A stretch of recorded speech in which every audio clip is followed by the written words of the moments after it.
Well, there are big things expected for the U.S. construction economy in 2014. What sort of effects is that going to have on Caterpillar's business? I'm very guardedly optimistic about 2014, not so much in construction, but just the overall economic recovery.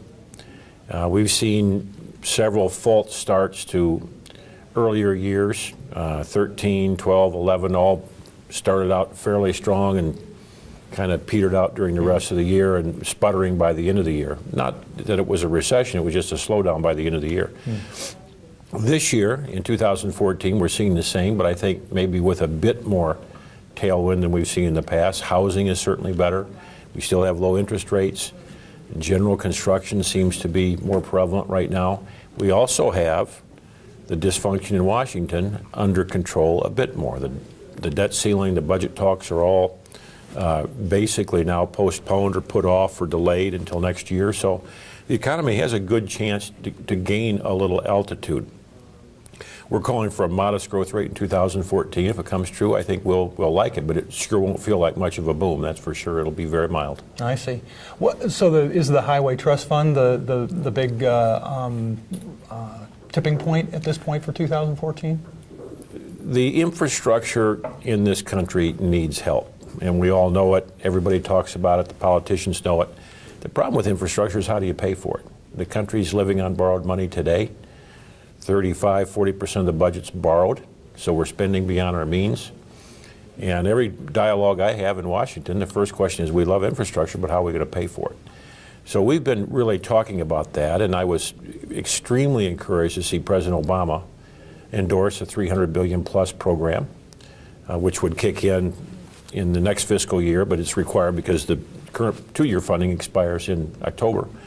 So we're all for that, and I think all of us in this industry should be trying to support that in some way, but it will come down to where do we find the funds to pay for this? And certainly it is an economic stimulus, always has been, it always adds jobs, should have high priority. But again, in our dysfunction of the legislature, we'll have to work through that and continue to really, really push on that this year. But I'm somewhat encouraged that we might get something done because everybody seems to be talking positively about it for a change. Sure. All right.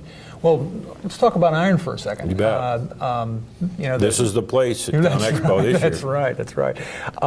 The industry has done a remarkable job adding productivity-enhancing features to machines that have much of their development cost and energy has been devoted to complying with emissions regulations for the past several years. How would you characterize Caterpillar's balancing of productivity-enhancing features and the cost of to the end user of compliance with regulations? All of us in this business and in this industry, for that matter, any engine maker over the last 15 years, when the tiered emission approach first came in the mid-90s, it started on highway and then graduated to off-highway, has always questioned whether or not we could really engineer clean engines, clean emissions, NOx particulate levels as they are today, and enhance productivity. And up until, I would say, the early 2000s, it was always seemed to be a trade-off. And as usual, technology led us through to the answer. And in our case at Caterpillar, I'm so proud of what we've introduced here at CONEXPO. Our new Tier 4 final machines are here. We've got a broad lineup ready to go, Tier 4 certified. Every single one of them meet or beat the NOx and particulate requirements of Tier 4, Euro 4, and they're 5 to 25% more fuel efficient than their predecessor. And some interesting things have happened with technology as we've come through that, including the emission modules that we put on the end, the after treatment, the in-cylinder combustion, tuning the drivetrain, in our case, with a very advanced powertrain that we're introducing here in one of our wheel loaders. So lots of technology coming through in our machines that our designers and engineers have really worked hard on for a long time. And CONEXPO 2014 for us is really the great introduction of so many of these products. All right. And also wanted to bring up a point at Bauma last year, a year ago this time. You talked about the penetration of rental, the rental market with smaller equipment. Said that the industry was it that half of small equipment goes into the rental market now, or that it was heading toward half of small equipment? I apologize, don't remember. It's okay. It's true that the rent-to-rent business, the rental service businesses has grown to become a much bigger piece of all industry sales or all industry production or all industry deliveries than we've seen in history. And I think there's some very good reasons for that. There's no inflation in the economies anywhere. So therefore, owning an asset at 0% interest rates, coupled with uncertainty in future jobs, means it's easy and desirable to push the asset up the chain to the dealer, to the supplier, whatever it may be. We're seeing that really across the world. So that's a phenomena that is happening. We happen to be the largest supplier of rental machines in the world. When we add all of our dealers together, we're seeing it almost in every territory in one form or another. And it's just, I think, a natural progression of contractors that are uncertain about their futures, the next job, how long are they going to have a certain amount of work, really don't want to own the asset. And it's easier for the dealers and suppliers up the chain to finance it today because rates are so low. So it's kind of a perfect storm of this that we've seen develop. And I don't know how far it'll go. All of us are trying to figure that out.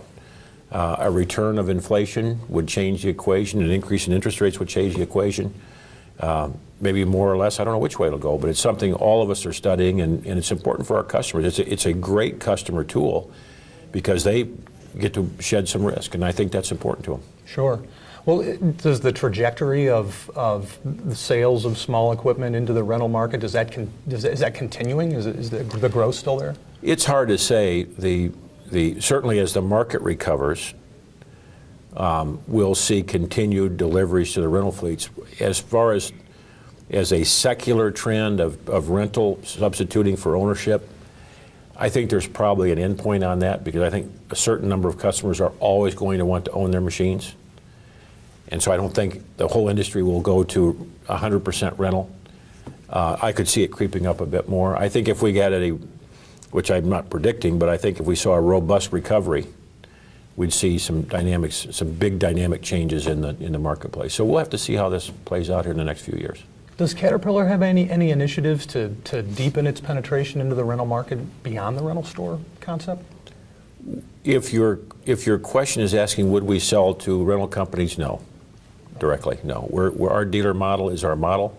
We will work with our dealers to enhance their offerings in the rental service business and rent-to-rent, but we will only offer Caterpillar products through Caterpillar dealers. Well, understandably so, given the Sure. quality of that network. And it's a great competitive advantage for us that we take advantage of. And again, if we aggregate all of our dealers worldwide, we're the largest supplier by far already. So we just have to figure out how to do it even better for our customers. Sure. And I imagine that there's a lot of cooperation with those dealers to help them exactly achieve right. those kind of markets. Because they see these trends too, and they want to be responsive to their customers. Well, Doug, I really appreciate you taking the time to spend with us. Thank you. Nice to be with you always. Thank you. Enjoy the rest Appreciate of the show. it.